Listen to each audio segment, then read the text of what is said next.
नगर निगम की आर्थिक स्थिति को पटरी पर लाने के लिए अब संपत्ति कर वसूली को लेकर निगम प्रशासन ने सख्त रुख अपना लिया है। निगम अधिकारियों के मुताबिक हर महीने कर्मचारियों के वेतन भुगतान पर करीब 3 करोड़ रुपए का खर्च आता है, जबकि यह भुगतान मुख्य रूप से नागरिकों से मिलने वाले राजस्व से ही किया जाता है। निगम प्रशासन का कहना है कि संपत्ति कर, जल कर, सफाई कर सहित अन्य टैक्स से आने वाली राशि निगम की आर्थिक रीढ़ है, लेकिन लंबे समय से कई संपत्तियों का टैक्स जमा नहीं होने के कारण निगम के राजस्व पर सीधा असर पड़ा है। अधिकारियों के अनुसार बकाया राशि लगातार बढ़ रही है और कई मामलों में लाखों रुपए की वसूली अटकी हुई है। दरअसल नए निगम आयुक्त के पदभार संभालने के बाद संपत्ति कर वसूली को प्राथमिकता दी गई है।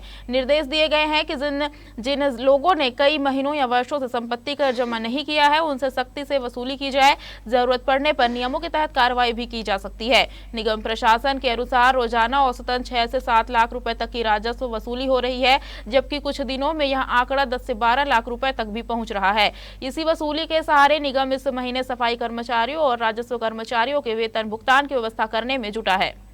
देखिए, जैसा कि आप लोगों को पता होगा कि निगम के जो हमारे जो कर्मचारी हैं, उनका जो मासिक जो वेतन है वो लगभग 3 करोड़ है।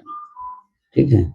और वेतन का भुगतान केवल राजस्व मद से ही होता है, जो टैक्स से आते हैं, चाहे संपत्ति कर हो, है ना, चाहे जल कर हो, है ना, या सफाई कर हो, है ना, ये सारे टैक्स से ही होता है। तो हम लोगों ने कार्य योजना बनाई है और उस कार्य योजना के तहत हम लोग वसूली कर रहे हैं। लगभग हमारा 80 लाख की वसूली मेरे पदस्थापन होने के बाद हो गई है।